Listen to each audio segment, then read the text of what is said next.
Are you seeing this? Are you seeing this?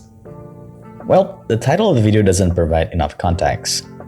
Both games are amazing games with their own plus and minuses, that's for sure. I really want to make this video since there was some war going on between Star Rail White Knights versus Genshin White Knights, discussing why one game is so much better than others, after the announcements of free Dr. Ratio for Honkai Star Rail. I have no idea if the war is still going though. I play both Genshin and Honkai Star Rail, and honestly, I really love both games. From its settings, world buildings, level designs, character designs, and personalities, of course the amazing Hoyo mix music, and many more reasons. However, I can't help but feel more invested in Honkai Star Rail due to a few reasons. Let me tell you what the reasons are. Firstly, the amount of time invested to enjoyment is proportional for me.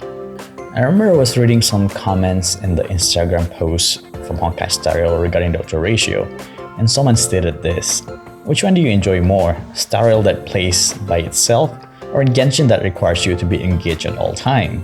In my mind, I was like, actually both games, when you are playing the actual content, requires you to be engaged with your device at all time.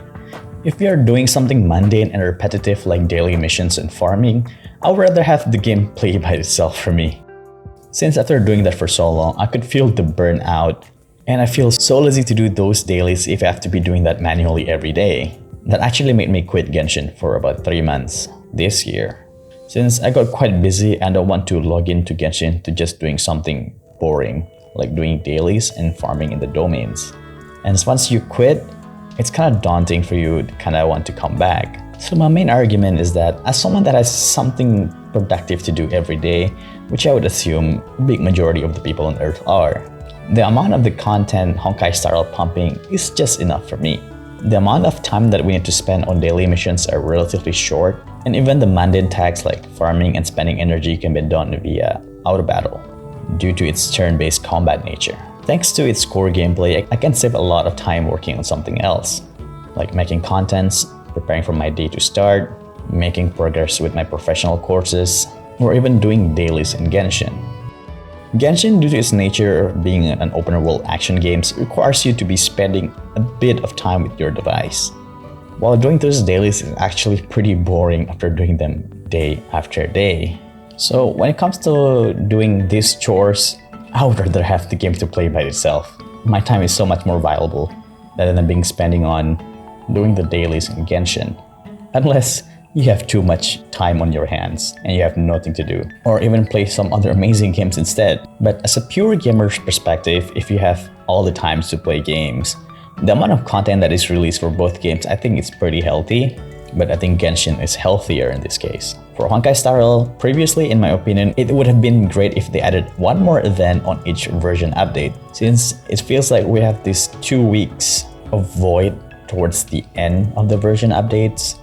But now, maybe with the permanent game mode Pure Fiction, it will be just enough content for each version update. We shall have to wait and see for that.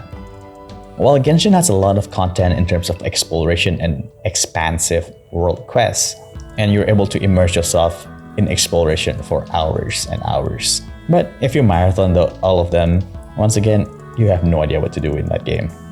As a video game, Genshin wins in terms of content amount, but unfortunately, for a certain percentage of the players, it will take too much time for them to complete the exploration in the game. And for me personally, I don't usually finish the exploration unless I need 3 more gems for a character that I must have. So yeah, it feels like Genshin is made for people who have a lot of time to play the game, while Star Rail have less things to do, but is much more focused on the quality that is being delivered.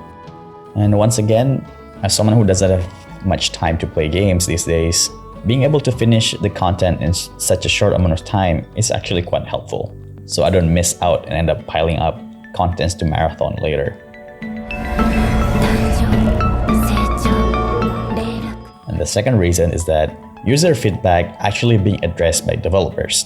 What makes me really appreciate Star Rail as a game is that some of the feedback that I wrote at the end of the survey has actually become a reality. The most prominent one would be the creation of the swarm disaster for the simulated universe. At version 1.0, when I filled the survey for the first time, I wrote that the simulated universe gameplay is way too simple. While that mechanic has so much potential that could make the core turn-based combat to be much more enjoyable. And I think it should be expanded to be a longer gameplay at the very least. And they did release the Swarm Disaster at version 1.3. Let me tell you a little bit of what I actually wrote during the survey. I wrote briefly on how the simulated universe could actually be used as a huge lore media, just like how it is in Honkai Impact 3rd. After listening from a Honkai Impact 3rd aficionado, I was like, that would be insanely cool because this game has so much potential in terms of lore and the world building. And they actually did that in Storm Disaster. We get to know more about other aeons, when were the sum of the eons born, and why some of the eons disappeared in the past, which I think is pretty intriguing, if you care about the lore, that is. Additionally, I also made a comparison with Hades gameplay in which players should climb multiple floors and players could choose rooms at which on how they are going to proceed. Then I also wrote how the blessing system in standard simulated universe is slightly underutilized.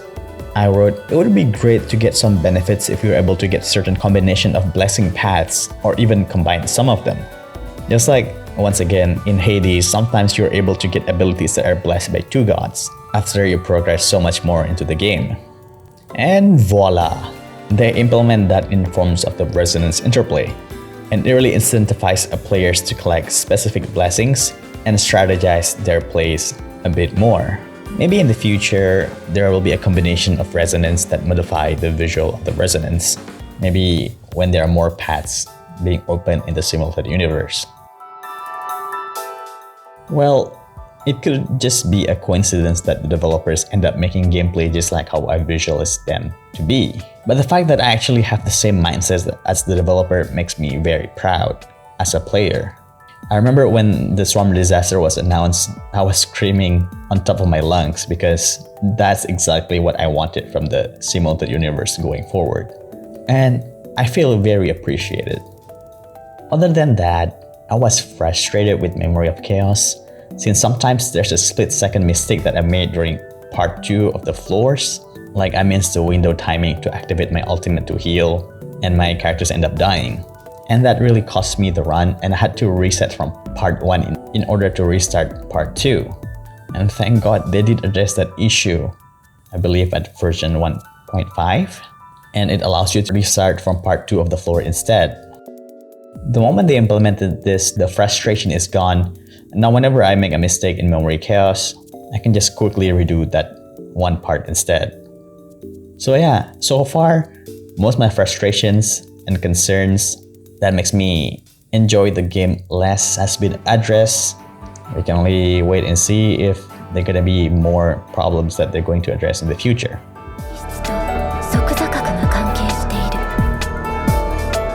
I, in my esteemed capacity, demand that every trailblazer be given access to a proper education.